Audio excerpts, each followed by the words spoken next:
And those are things that you'll feel when manipulation's in marriage. And again, whenever we're manipulating in our marriage, you're basically sending a message to the other person that they have no standing, that who they are and what they are, it doesn't matter. What matters is what you want. And manipulation treats your partner as an object for your benefit, for your needs. And I always say, if that's how you want to live your relationship, feel free.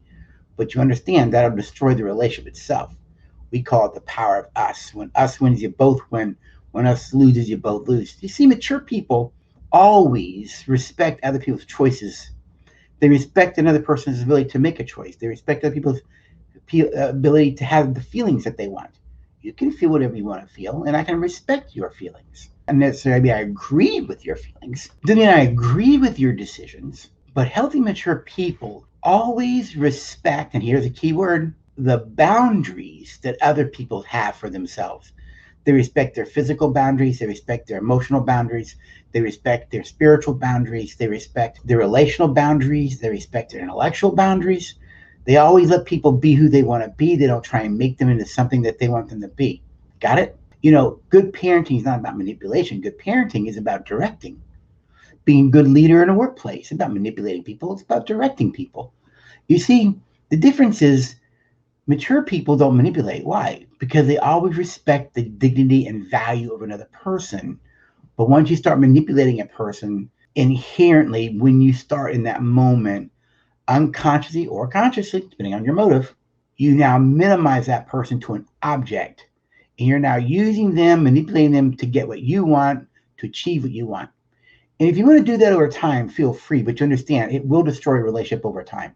Because the one who's being manipulated finally figures out, you don't value me, you use me. And if that is not the essence of a healthy, loving marriage. So then what do? You're in a relationship, you're feeling manipulated, it's been going on for a while. What do? Well, first and foremost, what we say in our world and relate well is always live a life by the four protectors: goodwill, respect, humility, and empathy. Always have a sense of care. Can I speak up my thoughts and my truths in a way that's respectful? Can I share my heart, my ideas, my perspective with goodwill? The answer is yes, you can. It's the idea of speaking your truth in a loving way. And you can always speak your truth in a loving way. How do you speak your truth in a loving way? Hey, it's with goodwill and respect. No matter what I do, I'm going to treat you with goodwill and respect. But that all doesn't mean I'm going to do what you want. Doesn't mean I'm going to allow you to control me or manipulate me. Doesn't mean I'm going to let you talk down to me. Why? Because I respect myself. You see, to live a life of goodwill, respect, humility, empathy, what we call the four protectors of a relationship, to live life that way, you actually have self-respect. You have such a healthy self-value and self-worth. You're aware when you're being manipulated. And you recognize that just maybe that person's way of trying to get something done.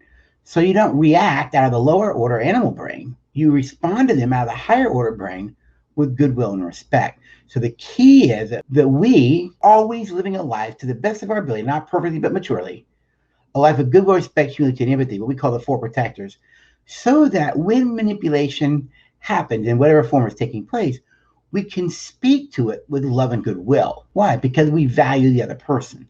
We recognize they're just trying to get a need met in an unhealthy and immature way.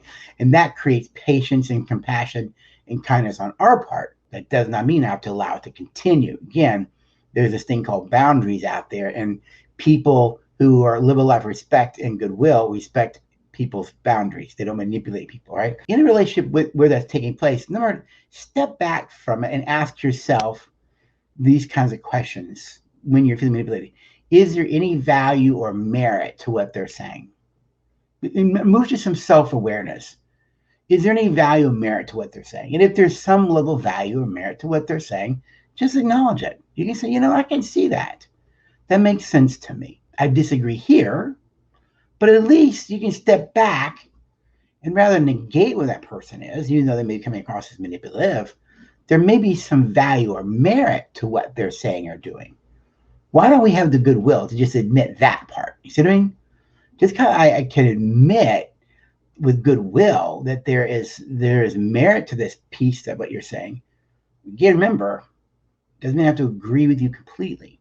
So I think one of the first things we can do is you step back, And you just kind of evaluate and ask yourself questions like, is there any value or merit to what they're saying? Second, another question you ask yourself is basically this: is what they're wanting, is it something that I can give? Is it something that I would like to give in this situation for whatever their need is? You see, what these questions do is they're putting the power back in your lap. So no longer am I feeling manipulated, which puts them in control. It allows me to step up to the plate and put myself in control of me. That's the power of self-awareness. Because once I become self-aware, I can have self-control.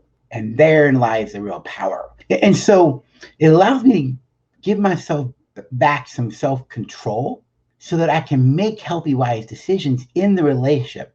And let's be honest, maybe, I'm wanting to hold the well's hand because I want to be affectionate, and so she don't get it. So I manipulate her till she feels guilty, so she holds my hand, and I gotta want to hold your hand. It's all childish, it's immature. But let's say I was doing that, and fortunately I don't do that anymore. But years ago, let's say she would have come to me. She says, "You know what? I understand that you're just needing some affection, and I would love to sit and hold your hands for about 20 minutes, watch TV with you. After that, though, I've got bang, bang, bang to do." Okay? That would have been a very healthy, mature way to deal with someone like me. But for that to happen, she would have to see me not as someone who's out to really just manipulate to get her. She'd recognize that I'm trying to get a relational need met in an unhealthy, immature way. She doesn't have to like the way, you see, but she can, through love, go, hey, I could do this for that. That empowers her. That gives her the power to choose what she'd like to do in that moment, and removes the power of manipulation. I kind of like that, you see. I kind of like that idea that I can first and foremost look in the mirror and ask myself things like, is any merit of value? Is there something that I would like to give in this situation right here, right now, based on what's taking place? You see, do I have the ability to give it right now? All right. Do I have it to give it all? Those are the kinds of questions you can ask yourself that'll put you back in control, not to control of them, but in control of oneself, so you don't allow yourself to be manipulated and end up with all those negative feelings we just talked about earlier. All right.